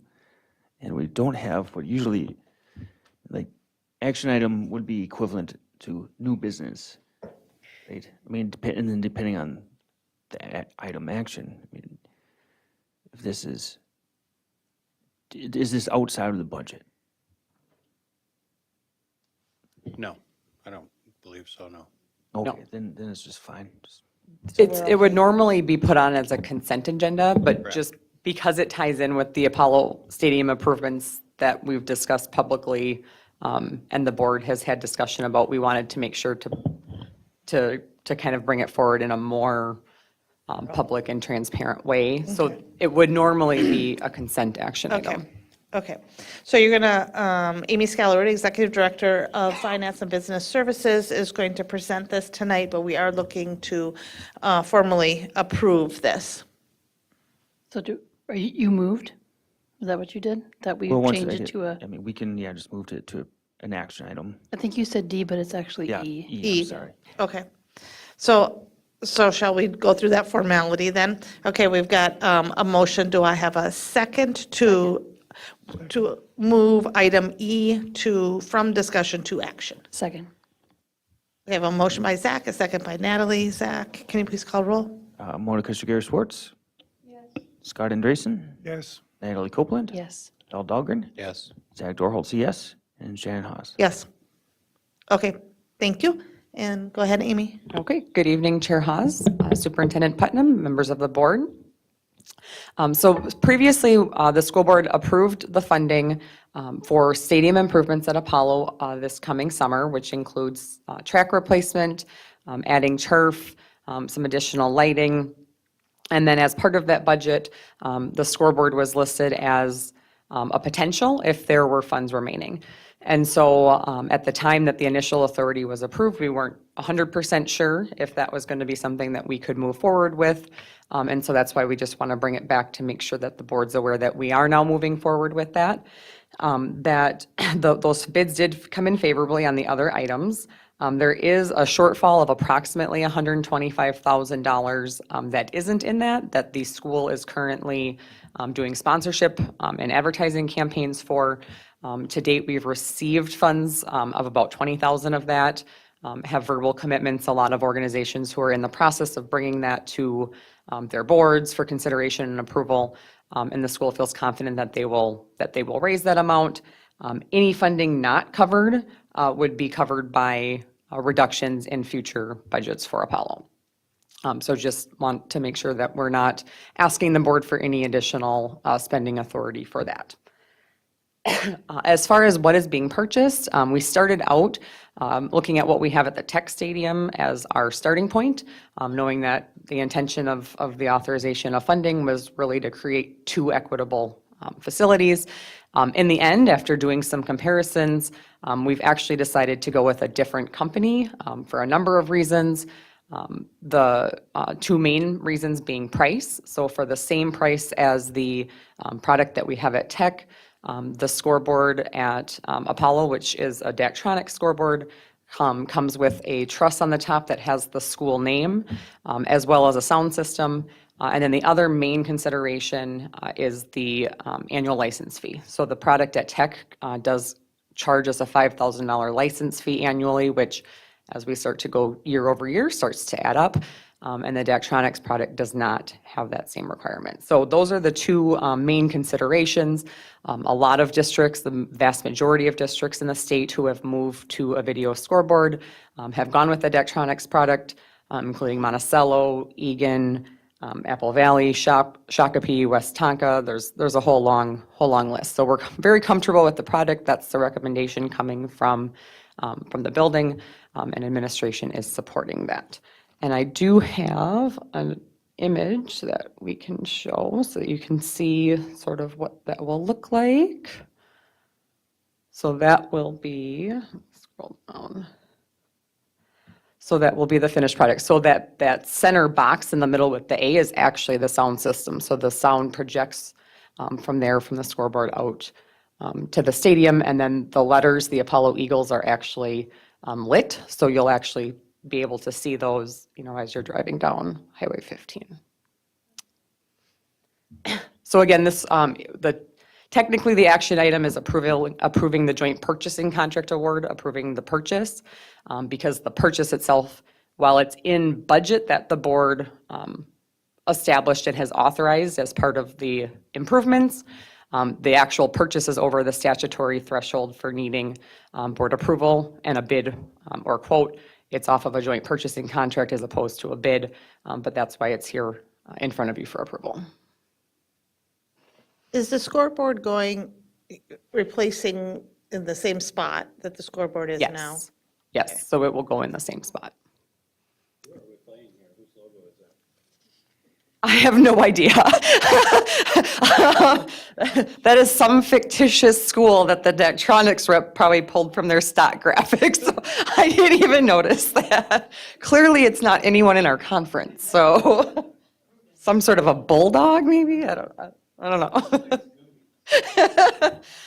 It's not super intimidating, but we are winning, I want to point out. So yes. Can you tell, I think we talked about this before, but the similarities between this funding gap, this 125,000, the similarities between keeping the process at Tech and that scoreboard, and how that funding is equitable process?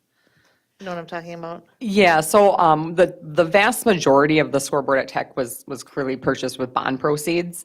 They had upgraded slightly from what was in the base budget as part of the referendum. There was about a $45,000 to $50,000 shortfall that the building actually ended up covering because they did not solicit and collect the advertising money. But in the month or so that we've been talking about this, the administration at Apollo has already contacted, I would say, 30 plus organizations and has lists and leads for more. They have booster clubs involved. And so the amount of work that they've done in the short time, I'm feeling very comfortable that the funds will come in. The one other exception, or not exception, but difference here is that as part of this, we will do kind of a one-time permanent donor wall that acknowledges all of those donations. So individuals can make donations. There's various donation levels that you can contribute at, anywhere from $1,000 up to $25,000. And then each level comes with sort of different levels of acknowledgement and advertising during the games for next season.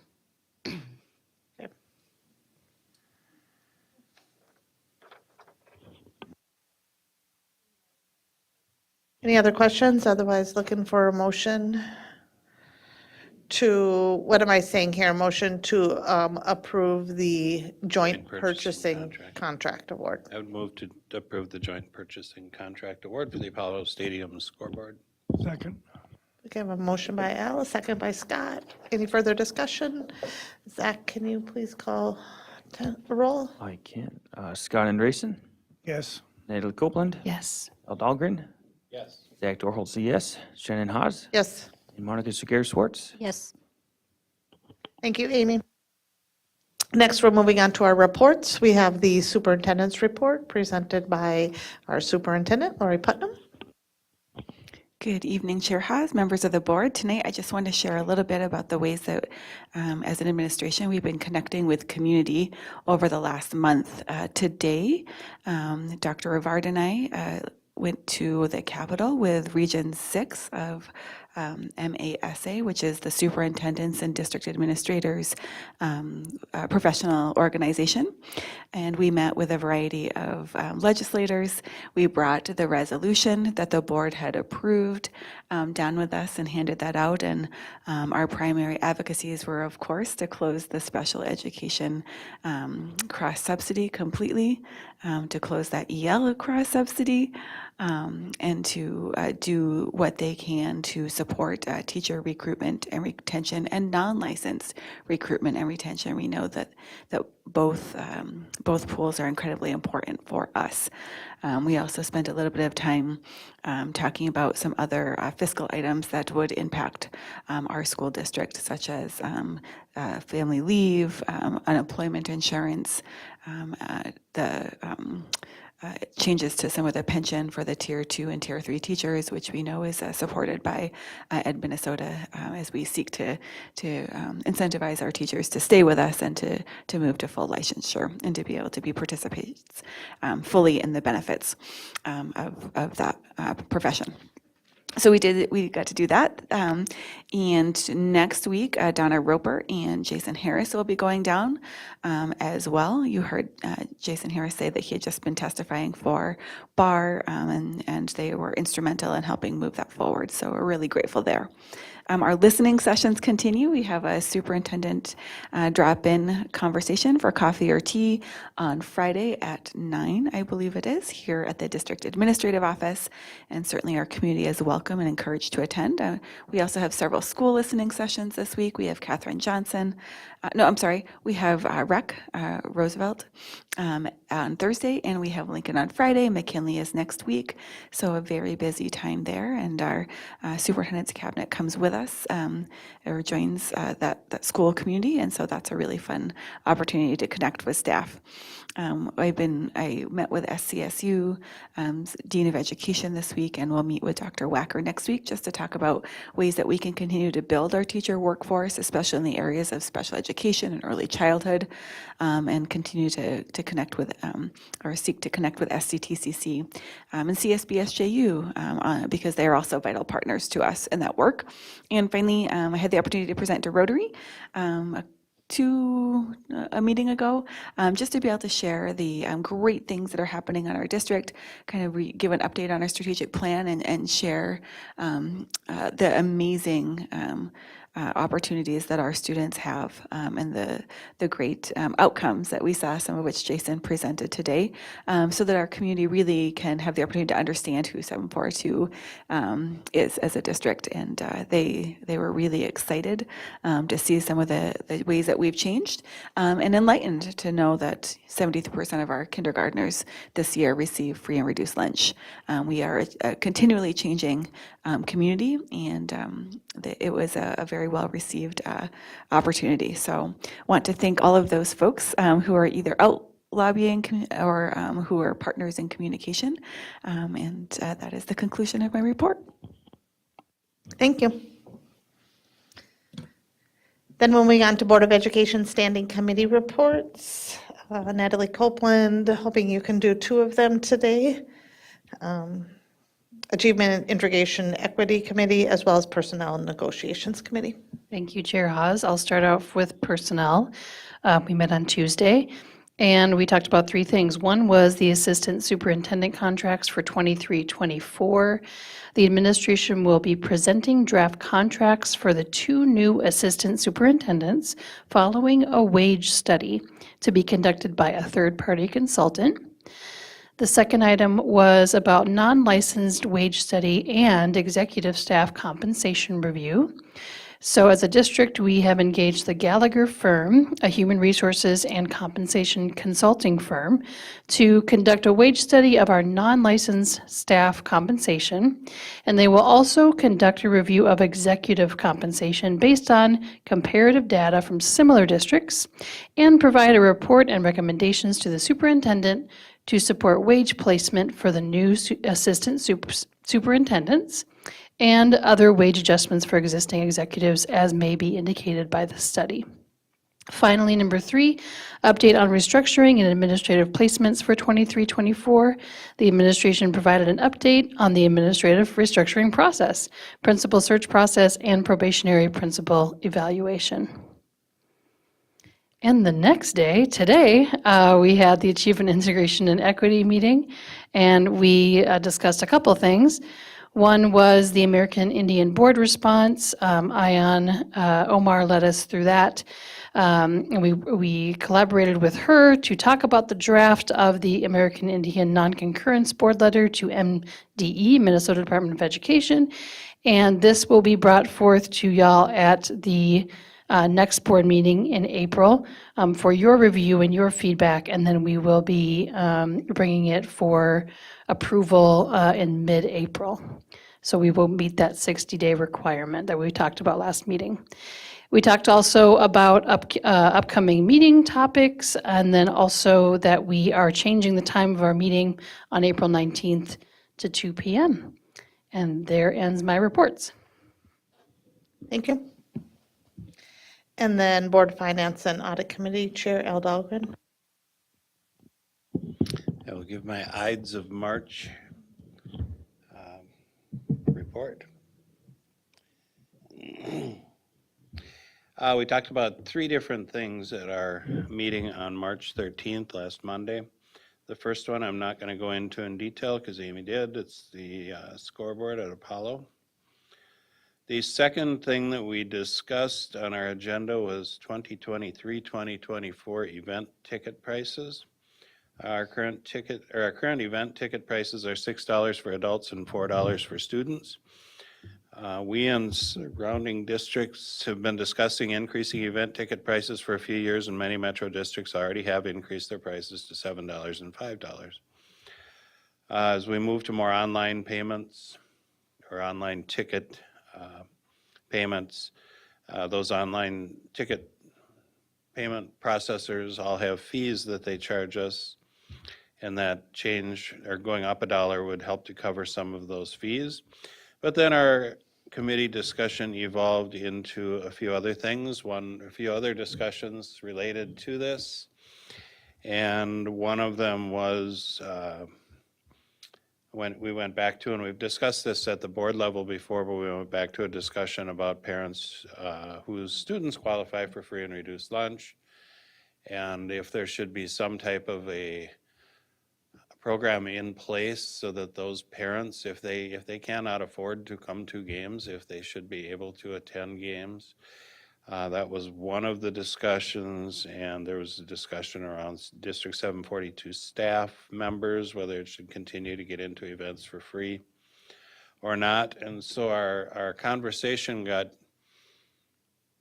derailed from the dollar increase into a much broader conversation, and as a committee, we recommended it go back to the administration and they come back forward with some thoughts and recommendations on those other 2 topics. Because we are not under a time crunch on this one. It's for next fall's ticket prices, so we have time. Then the third thing that we discussed was our budget timeline. The 2023-2024 budget review and approval schedule is going to be out earlier this year, as Amy will be out of the office for a few weeks. She's going to have some surgery, and so we need to do it earlier. So I think we're looking at May 15th. The 2023-2024 budget will be brought to the school board on May 3rd for review and discussion. The final budget could be presented at the June 21st meeting, but there's going to be a bigger gap in between is really the only thing. Amy's been working on the budget for next year already, and she will have it done early so she can present to us and then come back to us before we would vote on the final budget for the next school year. We would just have a bigger gap between when she initially presented it to us. So those were the 3 things that we discussed at the Finance Committee this week. And then just a couple of things that I wanted to, or one other thing that I wanted to add. I don't know if everyone else saw it or if anyone else saw it, but I think it was on Fox 9 News, either on Monday or Tuesday night. there was a story about a girl at Tech she's not from Tech, she's from a school way up north. But there was a dance tournament at Tech High School this past weekend. And she was the only girl from her team that was able to make it down here because of a snowstorm. So she danced all alone. And it was a great story, but it was in Tech's gym, and they showed pictures of her out there dancing, and all you could see was the big, huge Tech logo with one girl out there dancing on it. And she actually won her portion, whatever you would call that, her class or her division. Yeah. It was a neat story, so it's probably on YouTube if anyone wants to see it. Oh, thanks for sharing that. They, usually the team will sit and watch while the rest of their team performs. So then another whole school who she's competing against, right, sat and cheered her on. And so, yeah, it's a great story. It was Becker that did that? Oh, cool. And I think she was 15 years old, a ninth grader. Well, what a great story. A lot of guts. Yeah. Okay, last up, we have future agenda items. April board meeting and work section topics will include the review of the American Indian Parent Advisory Committee Board Response Letter, the 2023-2024 Compensatory Revenue Plan, the 2023-2024 FTE projects based on enrollment and registration, our letters and literacy presentation, schools updates, and policy readings. Does any board member wish to suggest a future agenda item? All right. Yep. I have something that I was just going to put it out there. I like to check if we will have someday in life a policy about recycling in our schools. Recycling policy, like to ask the board development committee about that. Okay. Can find out some more information about that.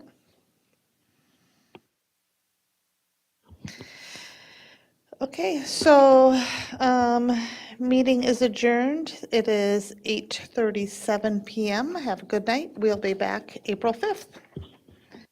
You also got to catch the NPR interview with the new with Commissioner Jett. So a couple days ago, good segment. Yeah, it's longer if you listen.